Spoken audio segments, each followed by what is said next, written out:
You see, my mom, 11 years ago, had breast cancer, and the 3 girls flew to visit her at her home across the country.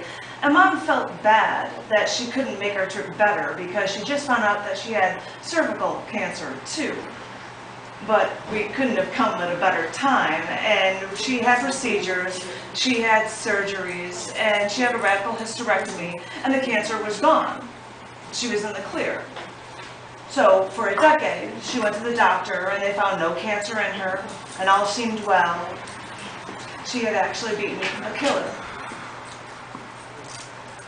When I was almost killed in a car accident, I had a head trauma, no fractured bones except for the skull. They never told me, just my family, but not me, the patient, that I expected to have a seizure within 6 months of my accident. I had a grand mal seizure 7 months after I was almost killed. No one explained to me what was happening, and I had to figure it out as I went along. Well, a decade after my mom's bouts with cancer, she went to the doctor again, had a fever, felt tired, and they said, well, it's funny, you've got all of the symptoms, and most women who've had as much cancer in their history as you've had, well, you're likely to have leukemia. Well, she did.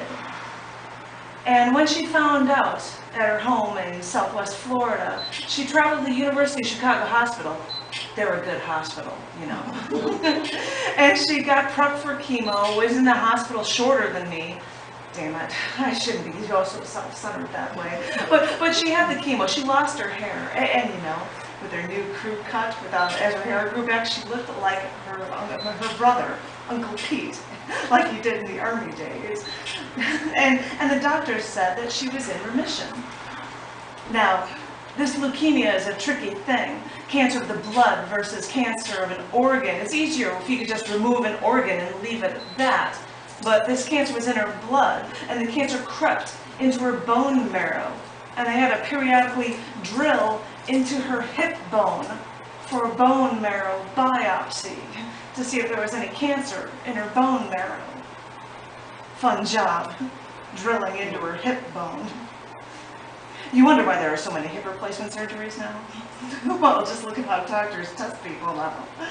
A little bone pulled here, a little bone pulled there. Well, anyway, the doctor said she was in remission. Happy, happy, joy, joy. But because this cancer of the blood thing is tricky, they're going to give her another round of chemo just to be on the safe side. Because, you know, if people don't go through this extra round of chemo, the leukemia is more likely to come back. So Mom took the chemo and she recovered at my sister's house until she was well enough to go back home and recoup in her own home. I visited her in her recoup time, just shy of my parents' 56th wedding anniversary. Bought the cologne Dad would give Mom for their anniversary while I was visiting. She hoped that when her new hair grew back after the chemo, it would grow back curly. And it was. And she was so used to having the hairdresser actually style her hair and do like a beehive that she'd have to sleep on her nose to keep her hairstyle in place until she went to her hairdresser again. So with her new hair, it was actually curling now. She bought curling hair gel. She wore a little white hat. We always thought we always looked so cute in hats. And she curled the little ends of her new short hair under her little cap. She looked so cute. Mom would work in the mornings, run errands, get groceries, and by lunchtime she would be tired, and so she'd watch her soap operas. But who can blame her? She's still recovering from all that chemo that she went through. All the neighbors said it's amazing how well she's doing after all she's gone through. And they were right. A month after I left from visiting, Mom started feeling tired, feverish. So Dad took her to the doctor and they said, silly us, she wasn't in remission. They wanted to put her in a hospice care immediately, and she looked at Dad and they both instantly agreed not to give up that easily. So back to the University of Chicago hospitals. More chemo from Mom, a different chemical this time so she wouldn't lose her hair. But after she went through the chemo again, they found no change in her condition. And they said, You've got two choices. Because you're immune to the chemo now, you can go for experimental treatments, or you can just decide to stop treatments. She said, I don't want hospitals anymore. So she made her choice. And the doctor said she had 2 to 6 months to live, and maybe as long as a year. And I said to her, as she was getting her platelets at the hospital, hey, when your father had cancer, the doctors gave him 6 months to live. How long did he live? And she said, 6 years. So this was something she could beat. The Kuypers come from a strong stock.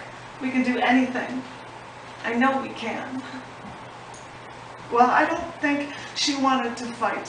I think the pain in her bones was too strong, and I think she was tired of fighting a battle she couldn't win.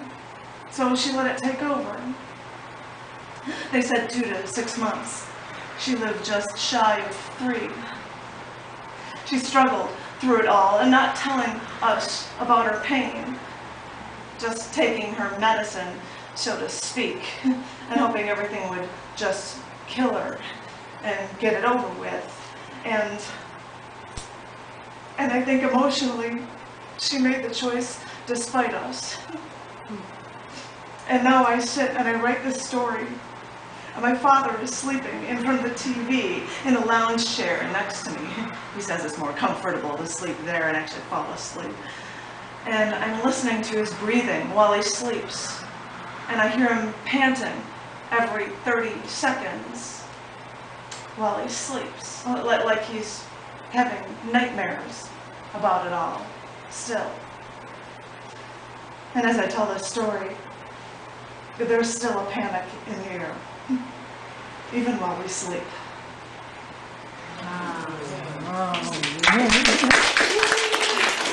This is why we have emotional family.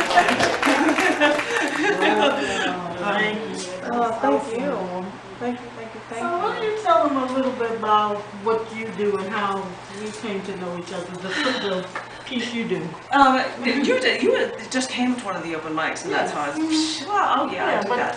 Invite them out. All right, yeah, I do stuff. Well, a long time ago I started, because I wanted to be publisher known, I started running my own literary magazine, and I spawned off into another one, and they've kept going, and now every 2 months they come out as a, well, they have their ISBN, but they also have a barcode in their ISBN things that are sold on Amazon every 2 months. And I've got email addresses if anybody wants to know anything about publishing with that. I don't have CCD, the other one, but I have the upcoming issue of Down in the Dirt here.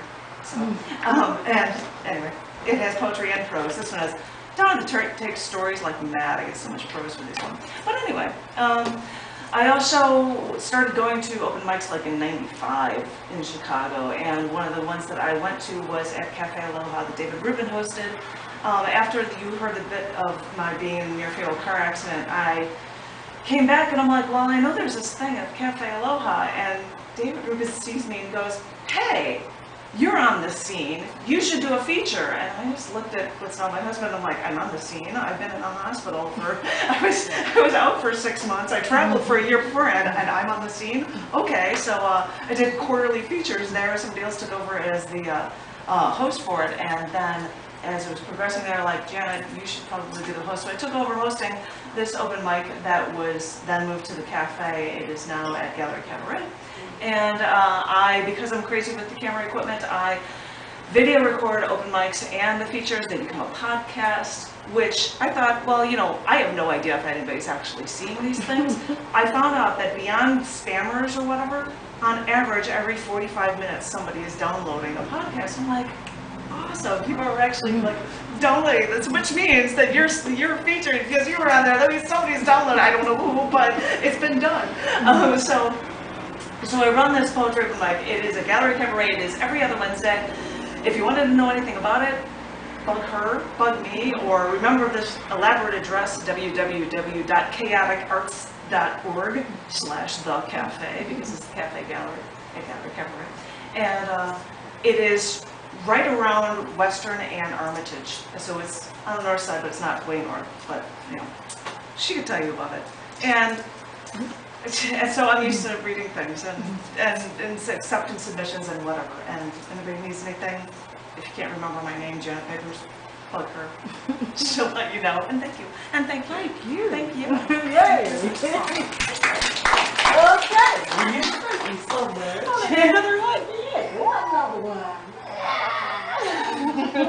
Thank you. Yeah, this lady is a hoot, in case you didn't tell.